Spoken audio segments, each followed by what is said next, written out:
Hey everyone, happy Monday. I'm here with my friend JZ Zoldak, and we are here to address the astrology and gender video. We're making a kind of rebuttal video. JZ, I'm reading this book called Everything's an Argument, and it talks about how you make an argument like a proposal, which I do in that video, and then there's always rebuttals to an argument. So I guess this is the rebuttal video. Let me introduce myself. I'm Andrea Gehrz. I'm an astrologer, and I would say an activist in some ways. And I made a proposal. Well, when I worked at the Portland School of Astrology, there was kind of some debate going on around astrology and gender, and I made a video kind of making my proposal that I would make at PSA, which caused some like debate and hearty debate. So I'm learning, Jay-Z, that debate is part of scholarship. So our debate here today is us doing scholarship. It's not us fighting per se. I guess it's a scholarly way of fighting in a way is the debate, right? But yeah, I'm Andrea Gehrz, and who are you? My name is JZ, and yeah, so we're old friends, and I have some, I guess, direct experience in this topic that we're going to be discussing slash fighting about. Uh, and because I am transgender, I was assigned female at birth. I transitioned physically a really long time ago. I have been through, a lot of changes. So changes in the way that I've been perceived in society and changes that I've made to my physical body. And yeah, so I have opinions about trans issues. That's why I'm here. Yeah, I actually met you before you transitioned. That's how long we've known each other. How long have we known each other? What, like 20 years or something? 20 some years, yeah. Yeah, yeah. But I remember when you first came up to me, our bands played together, and you were in a band called Secret Cock, which I think is a shout out to trans rock and roll. Basically, it's like the most rock and roll trans name ever. But I remember you coming up to me, and this is before you transitioned, but you were like the most doodly person I'd ever met, and like you had a mustache and a jersey on, and you were like, "Hey, my name's Jesse, and I'm in a band called Secret Cock." And like that was how you introduced yourself, and so when I found out that you were transitioning, it just made so much sense to me because I was like, "Oh, like you already had enough tea in your shop," but yeah. Right on. That was Right a on. joke. And that, what's that? That was a joke you and I used to make. Like, Oh yeah, not enough tea in their shot. yeah, Uh, so I do have to say that also for context for people that we dated, you and I, and one of the things, and that was when I was very, very newly transitioning, and one of the things I always loved and appreciated is like you saw me more closely that I saw myself than the world did, I feel. And you always saw me as, yeah, I don't know how else to say it, I but don't like think I really use the misgendered right you. pronouns and you use the right, even when was way at the beginning and you just referred to everything in ways that clicked with the way that I felt about myself. Yeah, yeah, we had fun dating. I really enjoyed dating you, and I really saw your spirit as definitely male. Like, I didn't really your body. I mean, was kind of inconsequential to me. I'm a Pisces moon, so I feel vibes and auras and spirits really strongly, and like your just spirit was just super doodly. Like that's all. I mean, like I don't think I ever have called you by the wrong pronoun. Like because it was really really easy to just see you as you and. I think even in our intimate life, we did really well. Not to be weird, but like I think we always did really well with the whole thing, and Oh so yeah, I'd agree. yeah.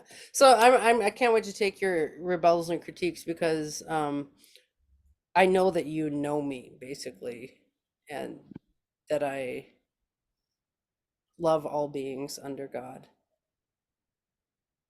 Because one of the critiques of the people at the PS at Portland School of Astrology is they thought I was a cis female hetero person because at the time I was with my baby daddy and he's just a cis male and he's really masculine, honestly, and he it just appeared as though I was a hetero cis female, and I didn't stand up in front of the students and be like, just so you know, I dated, I was gay for 15 years. I just didn't say that because it didn't seem very scholarly to say that. Like I didn't, so I would just talk about queer theory. I actually majored in queer theory in college. I designed my own major in identity politics, queer theory, and family social science. And which is funny because I use that in astrology constantly because it is identity politics. We're looking at the identity and of a person and who they are in a very detailed level, honestly, you know. Yeah, right on. Yeah, and actually, if I had a critique of the video, that would be it. It was a little weird that you're like, and I've dated several trans, a lot. It's not that, but I don't know how you say, I don't know how you give that context without saying it. So I don't Well, know. so it's interesting because it kind of borders on tokenizing. Like I'm like, well, I can speak to this because I've dated several trans guys. And then yesterday you were telling me your critique of that is several. And I just was reading in this debate book that there's arguments of definition. And it's like, how do we define several? And I actually thought of another trans person. There was you, and then I dated a guy named Drew. Well, I suppose I can say that, whatever. And for years actually. And then my partner Ash of 5 years transitioned into an interdimensional space apparition. I Yeah, mean, like they were trans, but they actually took it. They had Neptune rising, and they knew their chart, and they were like, "No, I'm actually a space apparition." So like they were going like in beyond gender. But I think mhm. having dated three people who were gender special, I guess you could say. I just feel like I am immersed in the culture of gender awareness. It's not like I'm a cis hetero female with no history among gender queer people. You know what I'm saying? It's like I felt like that was giving some context to say like why I actually can speak to this because culturally I have been enmeshed in this culture and I understand some things about it. That's all. Right on. That makes sense. So, Andy, what's your proposal? Okay, so my proposal is that, and I've already tweaked my proposal because of you and I talked. So it's like initially my proposal was that astrology can see gender in the chart as a cyclical, fluctuating element of a human. So this is attacking the binary that our culture offers, right? That there's man or woman, there's yin or yang, there's male or female. The chart would suggest that there are several aspects to the personality, and that the transits go around bringing out those different aspects of personality to light on different days. So a person can have yin energy on one day when the yin part of their chart is getting a transit, and on a different day they can have a very yang or masculine presentation energetically. It's a vibe thing. In the same chart we can have a cyclical situation, and so it's similar to having like multiple personalities. We can see that in a chart too. We can say that some charts have multiple gender personalities in the same chart, which what really attacks the binary, to say that there is not even just one or more than two genders, but we can have a cyclical fluctuating gender. So the part of my proposal that I think was a little radical, because I am an astro radicalist, is I'm kind of an activist fighting for the inclusion of astrology in everyday life.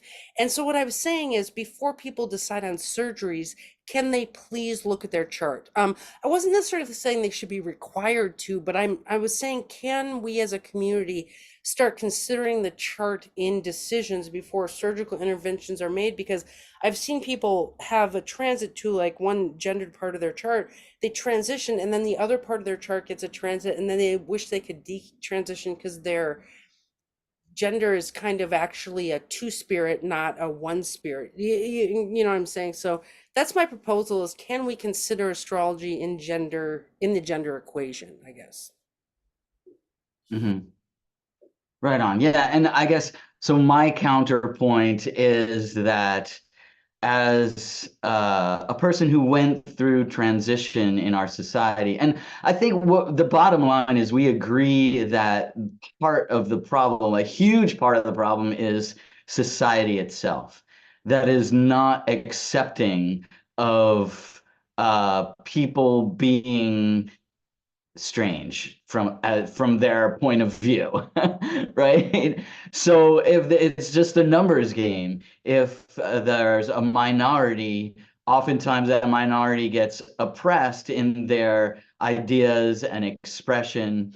And so, as a person who, for surgery, was required to get a letter from, as an adult, I was required to get a letter that said that I was being seen by a mental health person who approved of my getting surgery as part of my surgical doctors allowing me or doing the surgery. I think it was, for insurance purposes or to cover themselves from like malpractice or something. And that's just so bogus that that you would have to do that. And so I think that here it is.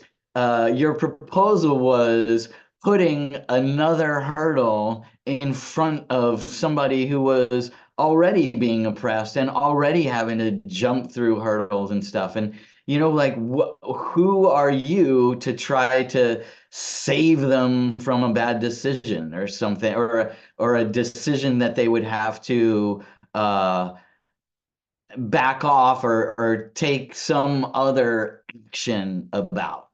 Mhm. Yeah, I hear you. We definitely don't want to use astrology as any kind of hurdle. And when I was talking to Angie yesterday, Angie brought up a great point that any tool can be used in a way to help or it can harm you. Like a hammer can, hammer and nail into building a house, or it can hit you on the foot. It's like we don't want the astrology tool to ever harm a trans person or any person, right? Like, so if a block, if the chart was a block to getting what they really needed in order to be happy and whole, like I wouldn't want the chart to be used as in any blocking way. Would you agree? Well, let me ask you this. Have you ever known anyone who detransitioned or wanted to detransition? Or like, what is that? You're more in the culture than I am. Well, that's the other thing. I don't personally know of anybody who regretted a surgery that they had. If that's what we're talking about specifically, and like Mhm. IRL? No. I mean, I hear lots of stories about it, and I think that's also part of like people with an agenda try to uh, use kicking up some outrage to support their viewpoint. And that, I think, is also what's happening in our society. People are getting other people angry over cases of unfairness or bad decisions, but I haven't actually seen any of those in my life. Interesting. That's a really good point. So maybe that is just that's not something that happens very often. It's just that it's just something it's actually a term that I've heard kind of emerge over the last like 10 years is like detransitioning. I never heard it before. And so I think it's kind of a new in some ways a new movement or like a new wave of conversation in the community. And I think it is a debate, right? Like gender has become a debate. It's something that gets debated, and so I think there's going to be various sides to the debate no matter what. I mean, I don't know if one day people will ever stop debating over gender, because a lot of times like parents have to make decisions for their teenagers because of the debate, and like, so sometimes when there's something with no clear right or wrong, it's like people. So this is just one thing in the debate is detransitioning, but I hear you saying that it's like that could be the people who are bigoted using that as another oppressive concept of like, well, we shouldn't be letting people have surgeries because there are people who want to detransition. But so what do you think is the proper age? Like, how young should people be able to have surgery? I wouldn't.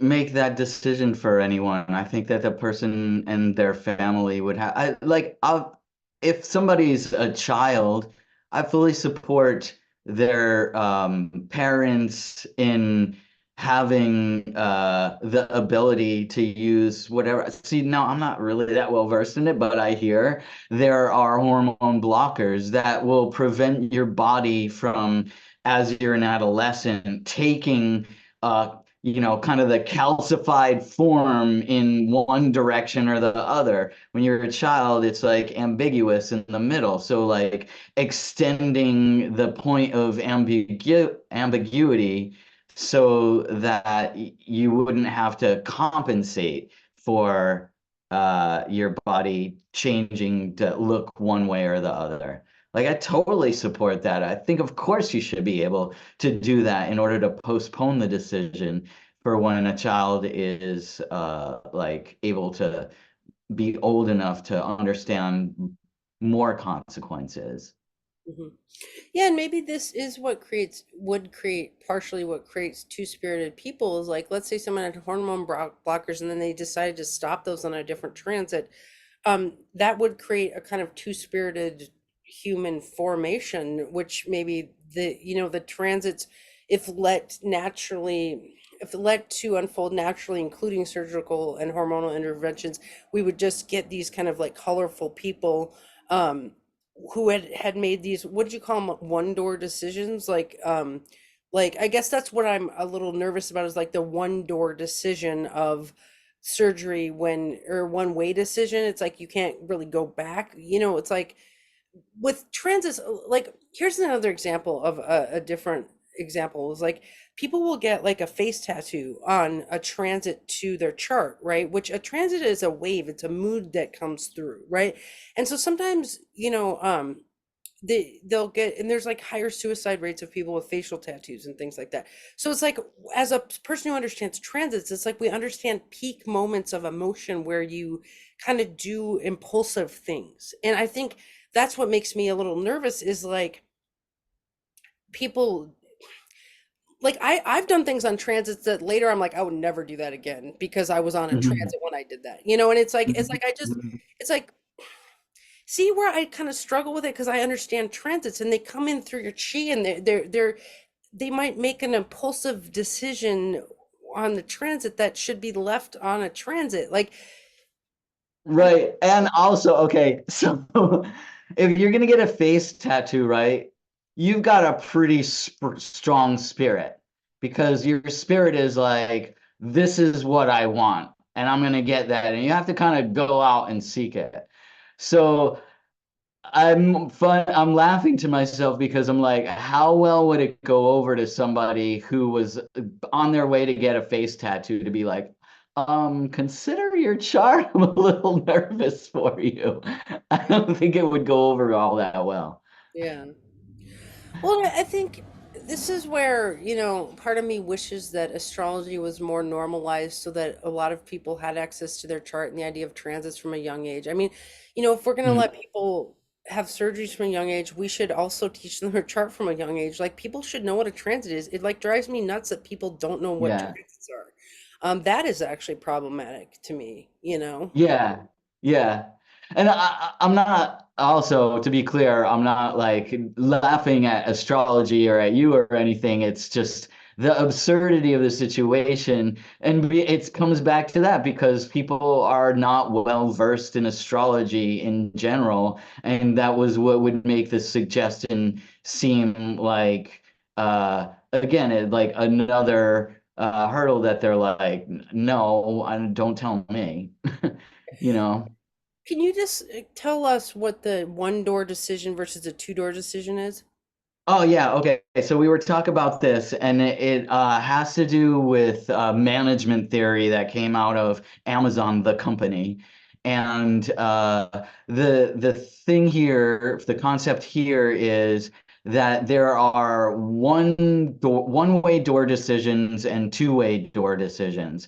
And in order to avoid like analysis paralysis and to be able to like make good decisions and move on and be really high performing, you separate things out into one-way door decisions, which are difficult to or costly or impossible to undo later, and two-way door decisions where you decide to, like, oh, change the banner on the website from blue to purple and then see if how it works. And then if it doesn't work that great, you just change it back or change it to another color. You're trying to get more information by actually doing things in reality. And so I guess what we're saying is this a one-way door decision to have gender surgery, or is it a two-way door decision? And then the corollary also is to be clear, for two-way door decisions, just make them. Just make one or the other and then move on, and it's cool. And that's how you get to be higher performing. And for one-way door decisions, you postpone having to make the decision till the last responsible moment, and then you make the decision. So maybe that's how these puberty blocker things come in, is that what you're doing in that case is you're postponing making a one-way door decision. What do you think about that? Interesting. I love that. I mean, this is really helping because I think this is why I get sometimes people make a one-way door decision on a transit, which the transit goes away, but the one-way decision doesn't go away, right? But I like what you're saying is that some things just are a one-way door decision, and so you have to consider all things and then just go for it, right? Like and I think there are different ways to attack, gender, and the love of humans. It's like I'm a Pisces moon, and I think my way of attacking problems in the spirit is to try to heal the spirit about it, right? To say like your gender is perfect, your chart is perfect, like you're going to be masculine, really masculine this year, and then in 2 years you're going to be kind of more feminine, and that's perfect just how it is. Like, but like a Virgoic kind of way of handling things is often through plastic surgeries and like surgeries. And the reason I say this is like I'm watching this plastic surgery show, and one of the surgeons is a Virgo, super Virgo with a trine of Mars in Taurus, and he's like this Virgo. He fixes people to be perfect physically, and then his partner in crime also has a Virgo Taurus triangle. And Stonebutch Blues was written by Leslie Feinberg, who's a super Virgo. And in that book, Leslie Feinberg does a lot of like, surgically altering the body to make them feel or him feel better about how he feels or whatever. And that book actually changed people forever. That was one of the most groundbreaking books in history for trans people. And then there was the whole generation of Pluto, Uranus, and Virgo people who really took on medical technologies as a thing, not just surgeries, but like all kinds of medical technologies like pacemakers, cochlear implants. Like in the deaf community, there's this big thing because everyone wants them to get cochlear implants to fix their deafness. And a lot of people say, like, you need to fix culture and say that deafness is beautiful. So it's kind of that dance with this too, is like, do you fix it culturally or do you fix it surgically? And I think you could look at it from both sides, what do you think of that? Oh yeah, I definitely agree that that's true. And I am of the generation that has Uranus and Pluto, or I have Uranus and Pluto uh, in Virgo, opposite a whole bunch of most of my chart is in Pisces, right? So and I know that surgery was the right decision for me. I never regretted it for a second, and it has really helped me in my life to be more confidently the person that I am. But so, what do you think, Andy, about the fact that Virgo is opposite Pisces? Well, I would say some people look at an opposition as a struggle, like two opposing standpoints, like on a controversy, there'd be two opposite arguments, right? I believe that they dance on purpose, right? Like it's like psychosomatics, right? It's like by having surgery on your body that helped your spirit. And if we help your spirit, then it might help your body. And like if we, it's like we should Mhm. dance between them both. Like I feel like you do attack it spiritually too. Like with your Pisces stuff, it's like your chart, you do yoga, you get things like you get yourself centered around it. Like you're one of the most Zen trance people I've ever met. And I think it's because of that Pisces element of like constantly running your energy too. I mean, what do you think of that? Yeah, I'd say I agree with that. Yeah. Yeah. I do have a part of your story though. You remember when I asked you, speaking of one-way door decisions, I was like, you had all this awesome hair, and I was like, well, what if you go on T and you lose your hair? Do you remember what you said? Yeah, I think I said that I didn't care, like that, I would rather be a bald dude with hair on my ass than like, yeah, Yeah, you're like, yeah. I'd rather be a bald dude than a chick. That's what you said. But what's And look what interesting, happened. I know you totally went bald, but then you grew all that hair out of your beard, and like that, it's so funny because you're kind of hirsute, but like it's just come out of a different location. So Yeah. That's it's funny. it's cool to see you having morphed into yourself, like in this iteration. Like what I've noticed about artists is like whatever iteration they are of themselves, they're really cool and beautiful. Like, so I think you were just as beautiful when I met you and that iteration as you are now. Like I love all of your history. Like I definitely have a we have a good composite chart, and like I would love you at any physical iteration, you know. Yeah, right on. I love you too, Andy. Always. And we yeah, it's been a really long time and we've got a long time ahead of us. Well, so what I've learned from our conversation is that, my there's nothing wrong with my proposal except that we don't want the chart to be used as a blocker or an oppressive tool. Like it can be used as a tool to kind of look and help make decisions, one-way door decisions, but we never want it to like block or say like you can't get this until you look at your chart and you got to learn astrology. It takes like 2 years, and like we don't want that. I mean, is that kind of what you? Yeah, I would agree. Yeah, absolutely. And it is valuable to have the insight. And even if if just as you as the recipient of an astro professional uh, giving you some advice, that's what I love about astrology too, is it helps you be more self-reflective as a person and to consider like, all right, well, that's in my chart, or like, okay, I'm going through a Saturn transit right now, and maybe that's why I'm compelled to do this, or I'm going in a Saturn square right now, and maybe that's why I just feel uncomfortable with myself. Like I think just any of that self-reflection part that comes from looking at your chart is helpful. Nice. And I think there's something we said about going to the right astrologer too. Like it's like the Yeah, astrology is filtered through the eyes of the astrologer. And if someone went to a kind of heteronormative, judgy astrologer, like that's different than going yeah. to a queer, open-minded astrologer. So you kind of want to like pick who you consult with carefully as well. Yeah, right on. Yeah. Well, thank you so much for considering my proposal, because in every conversation like this, I learned something about how to tweak my proposal to make it a little bit less oppressive. You know what I mean? Right on. Well, I think it's good, and I'm glad that you keep bringing things up like this. I'm glad that you're confronting the controversies head on so that we can have these kind of discussions. Yeah. Thanks, Dee. Yeah. Thank you, Jesse. Anything else before I let this recording loose? Nah, it sounds good to me. All right. Bye.